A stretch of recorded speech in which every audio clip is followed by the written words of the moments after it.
So we always talk about the weird trailers that we sell and how our environment here is a little bit different. But one thing we also have is customers that have really great stories, really great reasons why they're doing what they're doing. So we found one. His name is Greg, and he is here to talk to us about finding something pre-owned and changing it and making it exactly what he needed to do to fit him. I don't understand a lot of it, but I'm excited to learn. So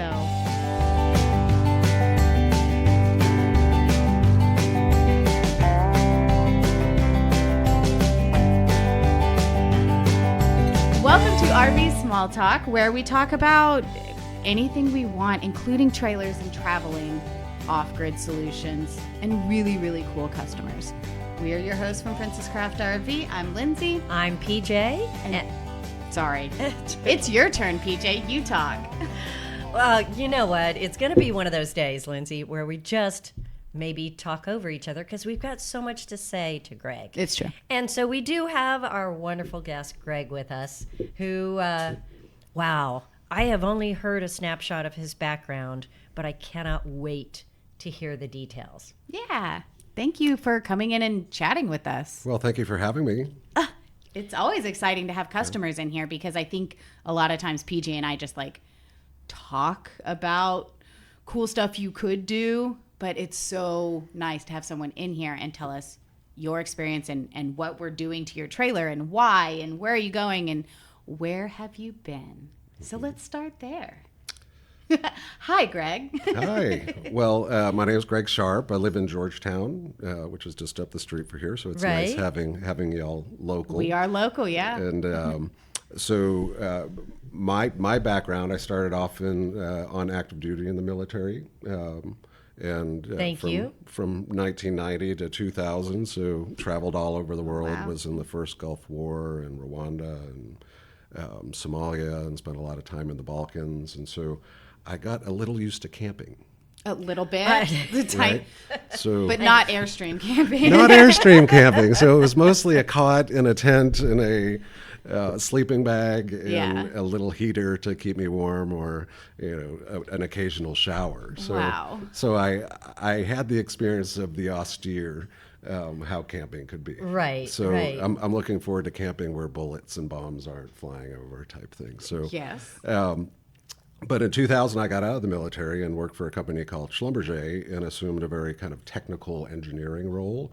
And then in 2005, I started my own company called 2FA, which we all kind of now know as two-factor authentication. So wait, you invented 2FA? I didn't invent it. I was Stop. Yeah. Wait, we didn't talk. Wait, back up. This is not what we expected. 2FA. Okay. 2FA, so two-factor authentication. Right. We were Sean, my business partner, and I wanted to find an easier solution for folks to provide kind of a more secure authentication to various online devices. So we started 2FA Inc. and had the domain name 2FA.com. And started that in 2005, sold it to private equity in 2016. But came up with a lot of cool and innovative things during that time that was kind of an eye-opener. A lot of the technology beforehand was complex and expensive, and so we wanted to find a more simplified solution. We were Strong Authentication Simplified. But Strong Authentication Simplified. Yeah, just making it easy, similar to what we see today. Like if you log onto your bank account, you get a little code, Apple pops up, you hit that little code, it fills it in for you. That's easy. Easier. We all hate that two-factor authentication. Yeah, we can curse 2FA all we want. However, it does keep us safer. My money is still in my bank. Yeah, that counts. So that I didn't really invent counts. it. It existed beforehand. It goes back hundreds of years with the soldiers and their little passcode things. The second round of passcodes. Interesting. Yeah, so now, did you do stuff like that when you were in the military? Sure. So we got our little codes on a either weekly basis, and you had to authenticate. They give you a grid, and you'd hit that grid, and you'd say, this is the response. So a challenge and response system. Right, so they knew you were the person they wanted to talk to. Yeah. Yes. Okay. So then what we did a lot of times in corporate environments, folks have the building access card where they badge in. And so they already had a token, so why not just use that for when they walk up to their computer? They can tap that on their computer and log in, provide all their passwords that they needed to remember or write down. So Man, really, this sounds like a great spy novel, right? yeah. Where you steal someone's card and then you can access all this. Yes. Wow. No, 2FA stops that. Yes, PJ. it does. It It does. does because if you just have the Wait. card, if you just have the card, then you need to have the PIN. Oh, or you need man. to have So all facial those recognition. movies where you just trick the guy and bump Two. into him and steal the card, then, you then know. you can get in the building, unless you have a PIN or a facial recognition. So that yes, it's sensational movie Okay. This drama. is Okay. yeah, no, but All it's right. very, very cool that I had no idea that that's where that concept came from the military, but that makes sense. Yeah. That makes so much sense. Man, Yeah. learning stuff already. What are we Look at on? there. Like minute 4? All right. So it provided me with a good foundation from a technology standpoint Yeah. Okay. of what could be. And then 2018, 2020-ish, I had co-invested with my mother years before in a vintage fashion brand named Vera. Vera was a very prolific artist. She created about 13,000 original pieces of work in her lifetime. She was really a licensing and copyright queen, where she started her business in the 40s, trademarked her name Vera, so not Vera Wang or Vera Bradley, just Vera. It was Vera Neumann was her name. But Now I want to Google it. I know. I'm so excited. Links to in the Google show this. notes. So she Okay, really laid- guys, yeah. I'll be there first. she laid the groundwork for the folks like Martha Stewart and Laura Ashley, where she really was the first American lifestyle brand, where she started off on tabletop items and then expanded into sheets and wallpaper and household goods.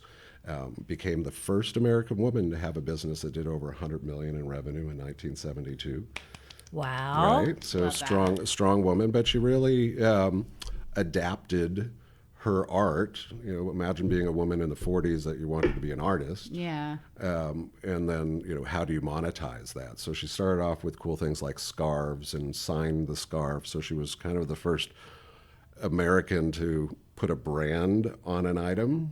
So now we think today all the brands that we wear, but historically that wasn't the case. So she signed her name, so the scarf became a piece of art for women, and they really attached that. There's lots of cool stories and firsts with Vera, but that was what I did, is transitioned over from technology Yeah. and 2FA over into arts and culture. And the reason being is that I have 4 daughters.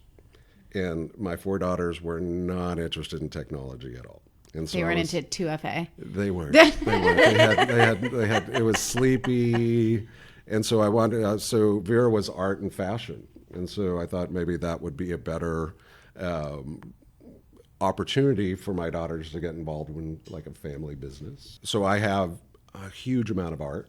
I've got a lot of copyrights. Vera did licensing, so she didn't create everything, but she would, like one of our larger licensees was Anthropology. So Anthropology put about 150 items out between 2008 and 2022 that were Vera designs that they put on dresses and cushions and croquet mallets and all these other things. So do you own the copyrights for these things? We own the copyrights, we own the trademarks, and we own all the original art. So your entire family PJ's is so excited. entrepreneurs. Yes. I mean- Well, yeah, definitely my mom and myself and a few others. Did you find yourself getting more into fashion and artistic things because you're in charge of this and you wanted to? Yeah, so what I wanted to do, the short answer, yes, but what Yeah. I wanted to do is really leverage my technology skills to archive everything. Yeah. And that had never happened. You got 13,000 original pieces of art. I've got almost 30,000 scarves that she saved during her lifetime, a bunch of other artifacts. None of it was digitized. So I'm on year 2, so what we were doing is photographing everything and restoring everything digital, so there's this digital archive. The other thing that we do is we do strategic placements in predominantly women-focused design schools like Savannah College of Art and Design. So we made donations to them so the students can get access to Vera's designs and learn more about Vera during their education. But we Very cool. donated to the Smithsonian and other things, but we wanted to reintroduce Vera as a fine artist first, Right. before we got out into the licensing world again. So we're slowly in that transition. As with everything else in life, things take longer, cost more, and so we're probably 3/4 of the way done with that archival. Where I was thinking it was 2 years, is probably be another year or so. Right. And I wanted to get that done as a kind of a promise to Vera's legacy that everything is archived. So a hurricane or a flood it won't go or a away, fire. yeah. Correct. So that's where, and in doing that, I said, well, let's start selling her art, which she never really did. She did a few times. The first time was in New York in '72. John Lennon was her first customer. Wow. That Okay. she sold. This just gets She's more so interesting obsessed. by the second. Very, very cool. So if you've ever seen, and the ladies in the room, maybe not, but Marilyn Monroe in what's known as The Last Sitting with Burt Stern was a Playboy model and had a scarf in front of her, a very sheer scarf, and did a lot of shots. Those were Vera scarves at the time. So there's some really cool kind of celebrity tie-ins. Yeah. She was, her products were in the White House, selected by Bess Truman. She was friendly with the Johnsons, spent a lot of time here in Texas. So a lot of cool things. And that's, for me, my mother was very focused on preserving Vera's legacy, and now I'm a temporary custodian of that. So it might be a few years, it might be a lifetime, I don't know. Maybe we do just a podcast on Vera. I know, right? Seriously. Yes.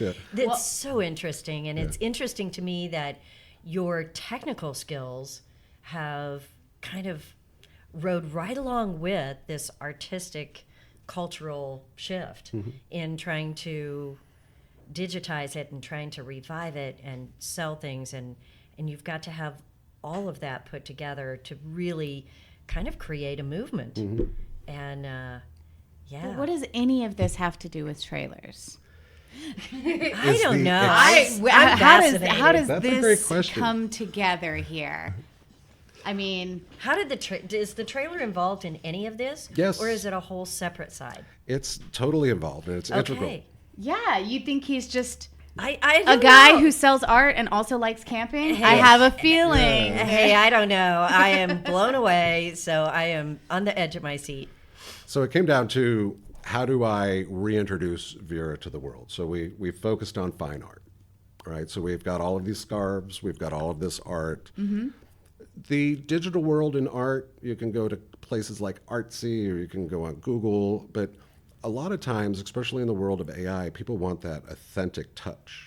Right? They want to course. see it. They want Yeah. to touch it. They want to smell it. And We that's deal where with that all the time here with trailers, you know? No, I'm not paying for it. I want to. I want to touch it. It's tactile. So I wanna smell it scarves, first. scarves, women, we sell them in these trunks. And so we put a few hundred scarves, and they go in and they want to touch it and smell it and look where it came from and learn the history of it. So that's difficult, not impossible, but it's difficult to sell exclusively online. So Sure. about 2 years ago, I was like, well, why don't we start participating in art fairs and just see where that goes. We ship out to galleries in Palm Springs and Palm Beach and in New York, where Vera's kind of her aesthetic matches really well. Right, She was born in Connecticut, grew up in New York City, spent most of her life in New York. So people in the New York area know of Vera. But her aesthetic is very, Lily Pulitzer, Palm Beach-ish, but Right. also very Palm Springs. So those markets eat Vera's Do well. products out. Yeah. But I need to get them there, Right? right? So there are services that I can put a big crate together, hand it off to them, and then ship it. That's scary. It's very scary, and it's very expensive. Yeah. And things could not get there. And if you look at, let's say, a Hamptons Fine Art Fair, before I'm there, it costs $50,000 to get a booth, to get an Airbnb, to get flights set up.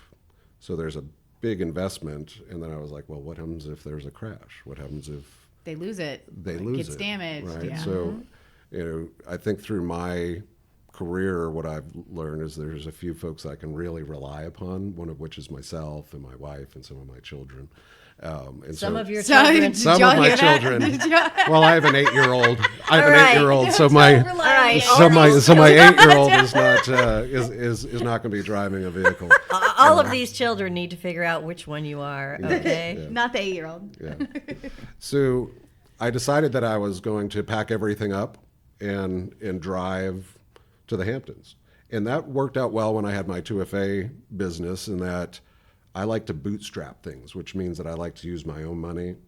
I like to save and then reinvest that in businesses Okay. rather than As go opposed out to borrowing. going out to a bank or going out to private equity, which would have been fairly simple then and now. But Right. it is kind of in control of my own destiny, Yeah. right? And not having to leverage third parties financially. But in doing that, I'm willing to get in the van and cross the country. So initially I looked at renting a vehicle, and that kind of worked. But I thought it would be better if I got a Sprinter van, where I could leverage it for other things. So I bought a 2024 Sprinter van, extended 170 with, kind of all the bells and whistles, but wasn't a camper style. It was more of like a crew cargo van. Yeah. And I was able to pack all of the items that I needed for these shows in the van and travel across the country. So, like, example, going to the Hamptons is an 1,800-mile journey from Georgetown.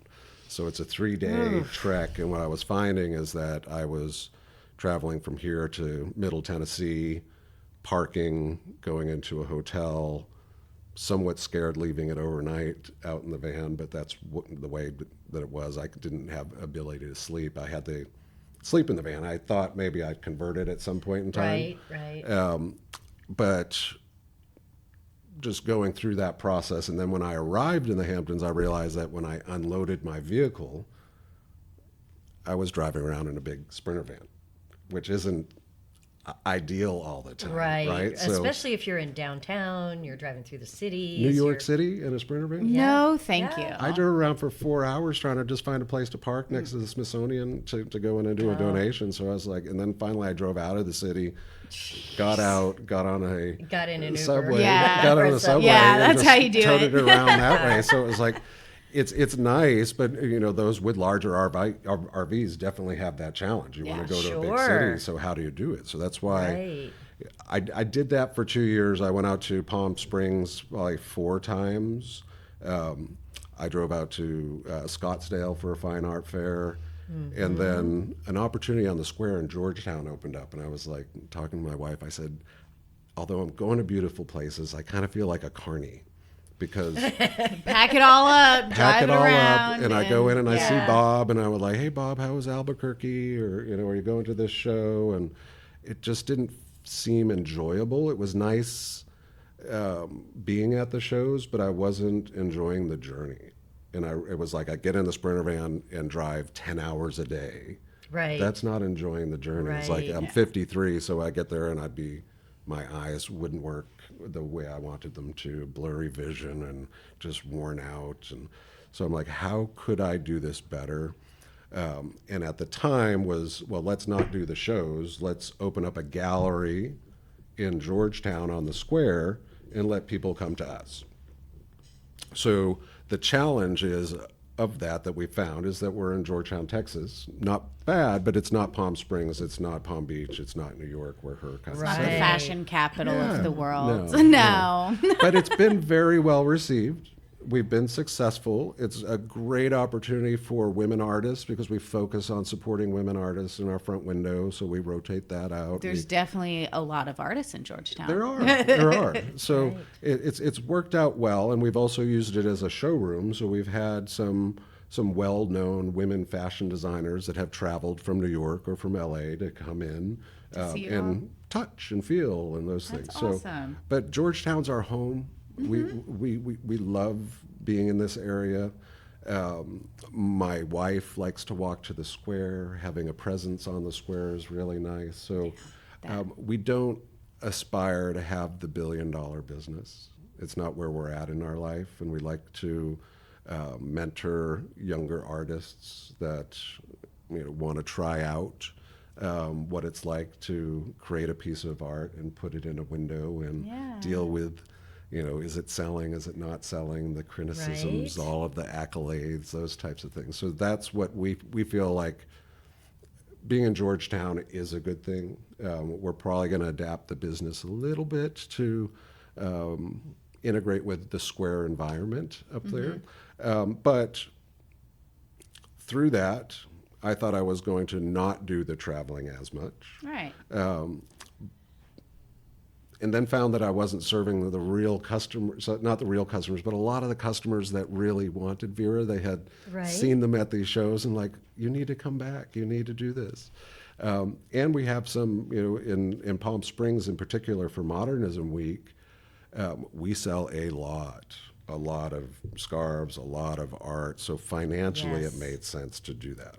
And so I was looking at, how could I enjoy the journey and the destination, and the idea of having a vehicle towing a smaller trailer where I could load up the vehicle, and the trailer, do the journey, and potentially leverage the trailer for sleeping and enjoyment. And that hotels are nice, but if you're traveling from Georgetown to Palm Springs, you find that you're in West Texas and in areas where you're staying at a Motel 6 or things. So I'd also like to have my own comfort. So there's some things It makes the journey easier, and it makes it, I don't know, not so tiring at the end. Yes. When you have your stuff, your pillow, your blankets, Yes. your, everything right there, and you can go to sleep when you want. Yeah, that's key. So it's like I like my afternoon naps. Hey. If I can take one after, let's say I get up at 6 and I'm driving and it's 3 o'clock in the afternoon, I find a really nice place. I can't check into a hotel for 3 or 4 hours, but I can pull over in a nice area and turn on the air conditioning and take a nice nap. You can. Well, I think that is not a new concept, to enjoy the journey, to arrive somewhere, and then do whatever it is you're planning, whether it's work, whether it's, hanging out at the beach. So the concept of enjoying the route is not necessarily new, but how you decided to get there is a little bit different than most people do. Sure.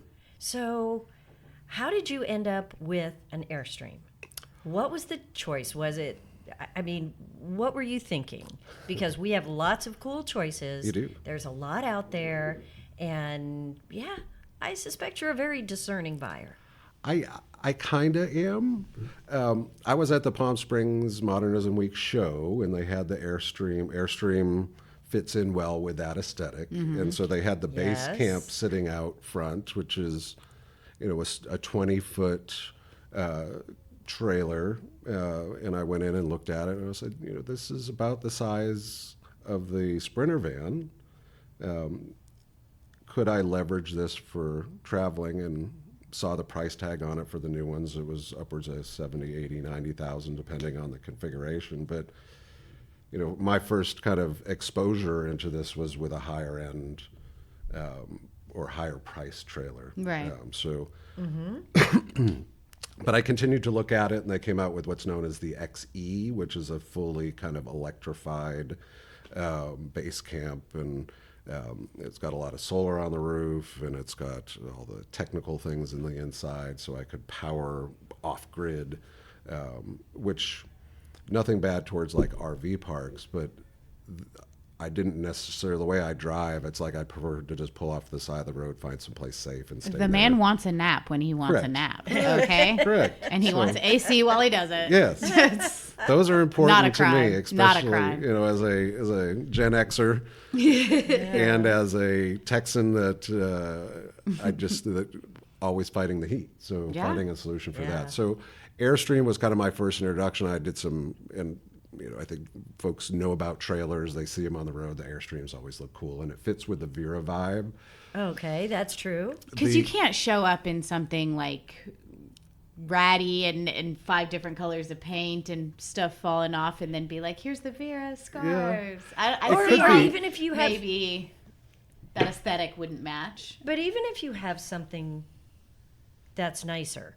If it looks like a standard trailer, it Yeah. doesn't have the personality that you need if you are at these events and you are trying to promote the culture and the artists. The Basecamp does have personality, doesn't it? So the Basecamp just screams, "Hey, I got style of I'm some artsy." kind." Yeah. And it brought the vintage Got style. The vintage. to the that's present. So it's got a true. little space age look to it. It's updated, but it still has that vintage culture of, oh, this is an Airstream. It's an Airstream. You know, I'll have to say, there's so many people who tried to capture that vintage look.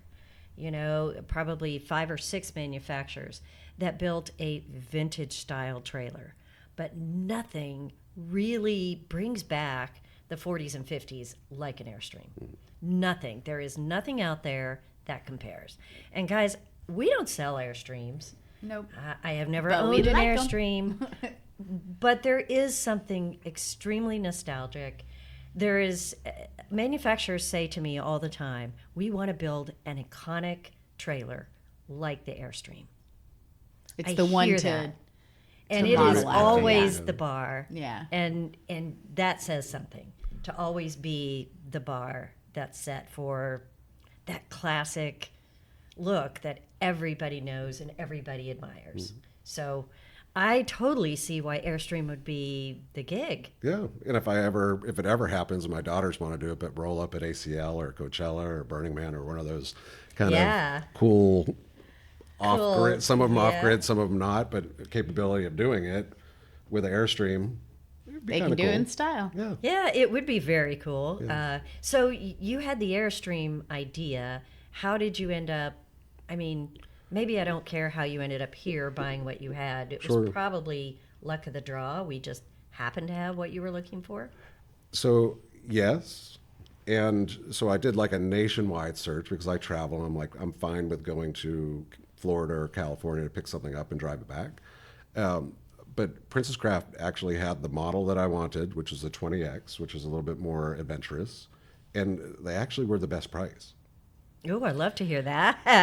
That's Here's where the commercial I comes know, in. right? Yeah. No, it is pretty crazy because, like, sorry, we have had maybe 3 base camps Uh-huh. since they've been making them, maybe 3, and man, they stay on our lot for not very long. A week, maybe 2. Yeah, it's crazy that like your decision of like, yes, I like this model, and us happening to have one is pretty crazy timing. I am surprised, though, how many Airstreams are coming in. We have a Bambi right now. We do. We just got that Bambi. Yeah. It's pretty. So cute. And everything that comes in that's an Airstream, for the most part, is in really good shape. And I don't think I can say that with all the other brands that come in used. Some of them are very nice trailers, but they have been a bit abused. And so far, we have not seen an Airstream that has come in and been like, oh, I think we can clean this up and get something I mean, for I it. think typically, like, without putting people in boxes, but I feel like Airstream owners are more than likely a Type A personality who is Yeah, maybe. very That's a good point. is like a cleaner person or more organized person, that stuff matters. Not All that right. that's good or bad. I'm just saying. I Airstream- feel like there's more Type A All of people. those Airstream people out there need to leave us a note, leave us a review. Are you a Type A personality? You a What do messy- you see in the Airstream community? Because that's totally what we I don't see. know. I mean, maybe I'm just stereotyping Well, Airstream to- owners. we I don't don't know. We don't know. So I know that the prior owner, Austin Base, was a retired doctor. Okay, So so fits in that kind of Probably. probably a little detail oriented. And Hopefully. mine was the one that I own now, which we call Betty, Oh, Betty. is a 2021, so it's 5 years old, and it was immaculate. There really wasn't any major issues with it. Some small aesthetics, and they had put their own kind of stickers on the inside on where they had been, so it gave it some character. And we're again custodians of Betty for a certain period of time, and then Oh, what a concept. Custodians of Betty We will for take a care of certain amount Betty. of time. That's And until the future people take care of Correct. Betty. so Betty Whoever might be that is. beautiful and Betty might be clean, but Betty wasn't ready. Betty was not ready. Okay.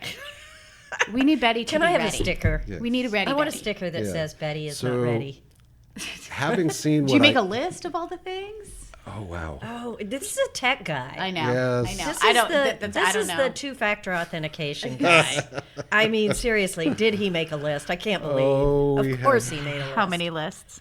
too many and too many times Okay. with too many hours with Chat GPT. Ooh. and, Oh, yeah? And just kind of like, what could I do? How could I do this? The issue is that I had seen what I could have had I spent $90,000 on the 20XE. Okay. So the Flat wheels out. are. Flat out, I need to ask you, did you end up above what you had seen originally or slightly below? Above Above what you Above. saw. Above significantly. But Betty is better. Betty She's rocks. better. Betty rocks. She's better than anything else out there. Yes. Okay, well, Betty is our Betty. so why, tell us what you, I was going to So- say, tell us what you did to Betty. And I okay. Red light. That's what you did to What did Betty. we do to Betty? Give us a minute. Share with us Betty's enhancements. Oh, that's even worse. That's worse. Who has the reddest face? Yes. Okay. Let's be fair. Betty's only 5. Oh, Betty. Okay. All right. Okay. You can do this. So when I was baselining kind of the 2026 Airstream 20XE, it has more of an electrified design where it has about 600 to 800 watts of solar on the roof. It's got a very large battery bank from Battleborn, I think around 10 kilowatt hours or so. And the cooktop is electric. It's got a hybrid electric for its hot water and heating system on the inside. Is it a Truma? It's a Truma. No. There's a Truma Combi option, and I think that's Okay. what's coming out in the 2026s. And Right. Betty has a Suburban split system that's a Suburban heater and a Suburban hot water heater, Okay. which is fine. But microwave is optional in the XE, as well as the air conditioning, which really became critical to understanding With power. how I was going to architect the whole solution. So I talked with sales here, what are folks doing? What should I do? First thing was, let's get rid of the AGM battery. And I said, well, I'm not sure exactly what I'm going to do long term, but let's go with lithium over AGM. It just makes sense. So we put in a Renogy 100 amp hour battery. So that ended up being a blessing because it freed up a lot of the enclosure that they had previously for this AGM battery. Okay, in good. the base camp. Space So we is got always space something you have at to a think premium. about. Yeah. So the engineering architecture, a lot of these small travel trailers nowadays is let's put a huge battery bank in them, right? Yeah. So when you look at the 20XE, the new base camp, and space being at a premium, in Betty, I can go into the back bed area, flip up, and the left side is totally open, all for storage. On the right side is where the Suburban water heater and Suburban Okay. propane heater is. Right, the furnace. So I get some storage capability. In the XE, all of that's taken up. So you pretty much have no storage. One area is a battery bank, the other thing's there. So you Yeah. lose a lot of critical storage. Yeah. So that's one of the areas I was like, this being small, how am I going to do something like that? So started looking at all the different options, and I ended up going with a Jackery portable power station. And the benefit with that for me is that I don't travel all the time.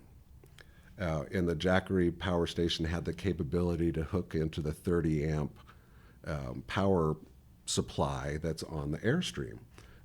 Initially, I bought a Jackery 3000, which provides ample power for something like the Airstream, but it didn't provide everything that I need. And similar to what we deal with nowadays with like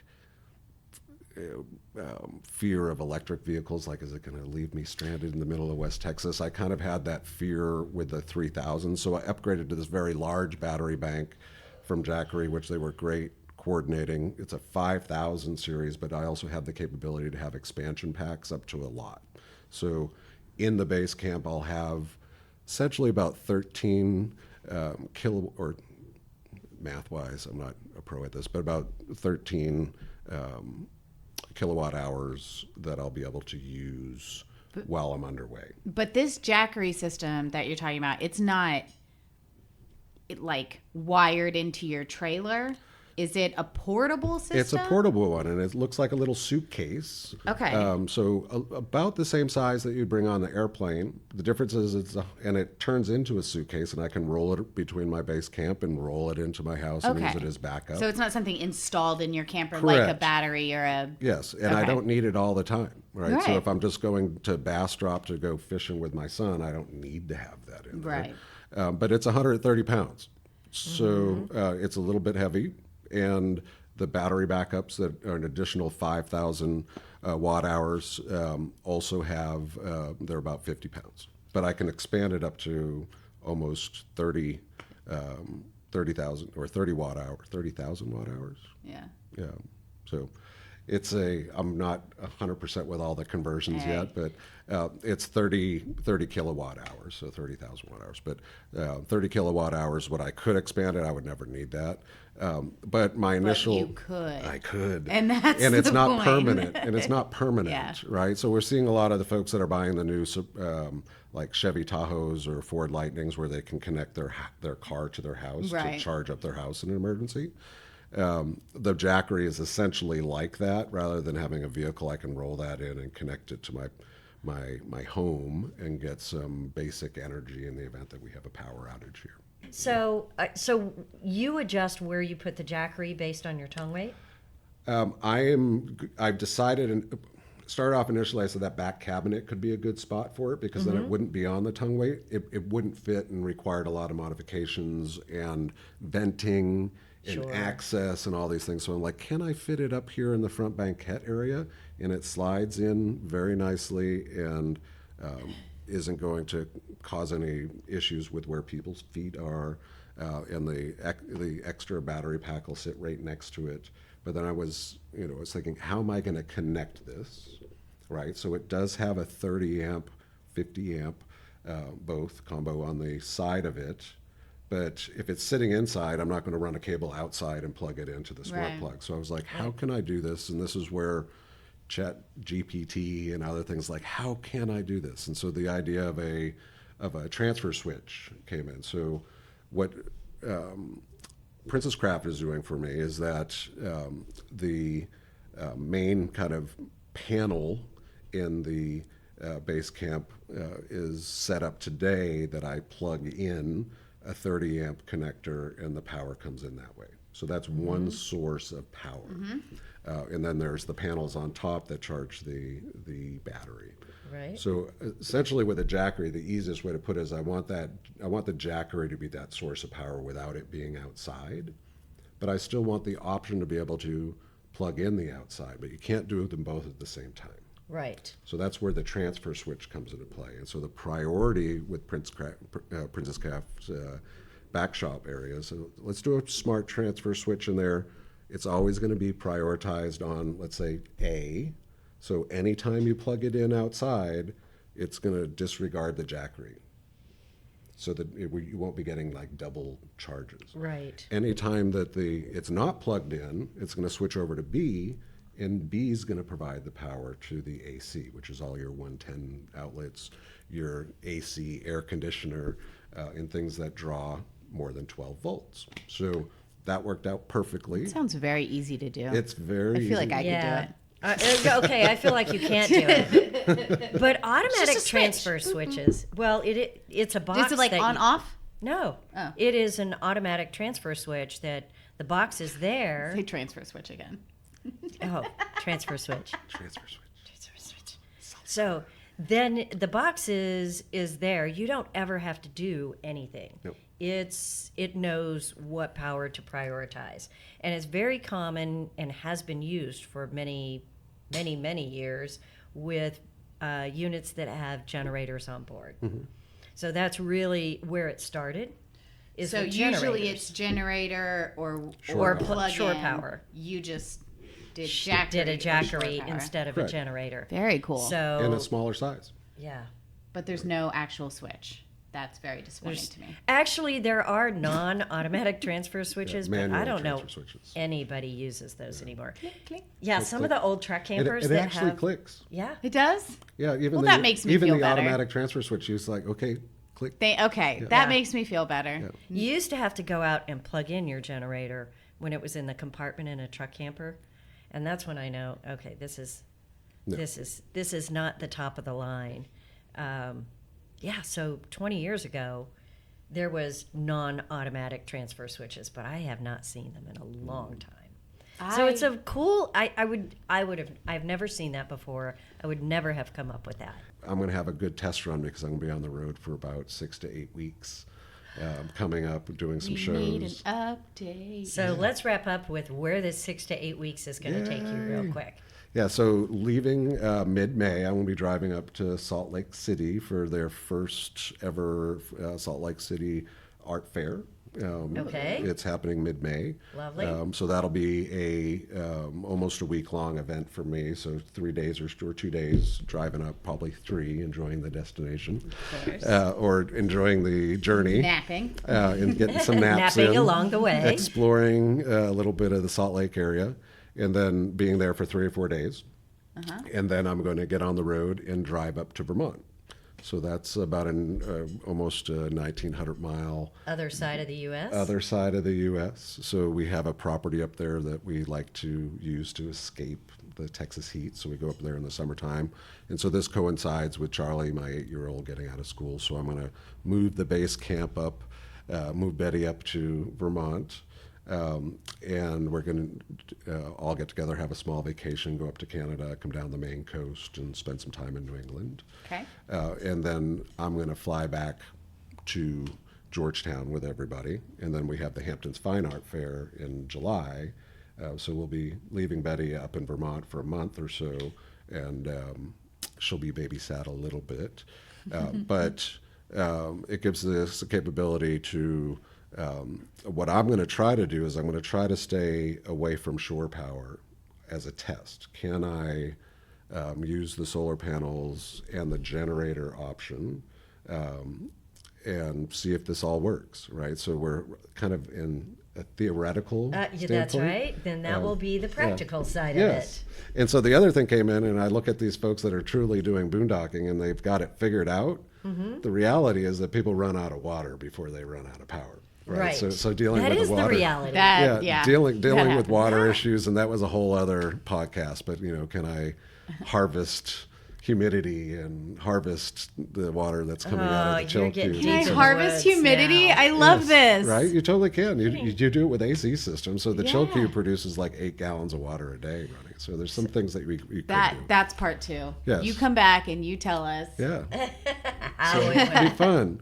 But Yeah. on the road essentially for it's going to be 2 months. I'm not going to be with Betty the whole time, but the goal is to boondock the whole time. Really and to not see what have- she can do. Yeah. How fun. One last question. How did you end up naming her Betty? It just kind of came to us. It's not like a Just family name. It wasn't voila. a thing. And so maybe because of the vintage nature, Betty being kind of a vintage name. makes sense. Not sorry, Betty, if you're out there and you just got named, but Vera, Betty. I didn't want to name her Vera, right? Yeah, Because no, Vera's- that would be weird. Vera is Vera. But Betty just kind of came to me. I said to my son, because he loves to name things, and he had a favorite spider as a kid that was it was a plastic one, and I said, well, what's his name? And he's like, Harold. So he gravitated toward kind of older names. So I said, what about Betty? And he's like, yeah, I love Betty. And it just kind of rolls off the tongue. It's 8-year-old approved. Yes. It's Well, obviously. We were calling it the Basecamp or the Airstream this, and it was just Yeah. like a mouthful. So we just call Yeah. it Betty, and we know what we're talking Yeah. about. Everything goes in a circle, So everything comes back around. So maybe vintage names are coming back around. For sure. Yeah, with the 8-year-old crowd. I'm really not into that. I don't understand the 8-year-old crowd, so we'll wait and see. I don't know. You know what? My 8-year-old's name is Simone. That's a pretty old name, too. Yeah. Yeah, maybe. I never thought about it like that. Yeah. Okay, Start y'all naming keep- kids old names. That's what I've learned from this Yeah. podcast. Okay. No, I'm just kidding. I've learned I learned a lot. I have learned a lot. And Okay. I learned about art and power. Oh my And there's so much going to be in the show notes. Name of your store on Georgetown Square. Because if you're looking to plan a trip, the Texas Hill Country with a stop at the Georgetown Square Pretty cute. is a pretty nice trip. It's true. So if you have not toured Central Texas, put it on your bucket list. Yeah, what is the I name of think your it's store? pretty It's cool. the Vera Gallery. The Vera- Vera in- Gallery in Georgetown. First stop. And this weekend we got Brooks and Dunn coming in as part of Two Step. Right, that's Georgetown, and then next weekend we got the Poppy Fest, which is another 70,000 visitors. I'll be there for Yes. Poppy Fest for Yeah, it'll be sure. fun. Never missed it. All right. Thanks, Greg. We appreciate it. Thank It's you. been a ton of fun. Yeah, thank you. I right. can't wait for the update. Yeah. See you next And time. See you later. Yeah.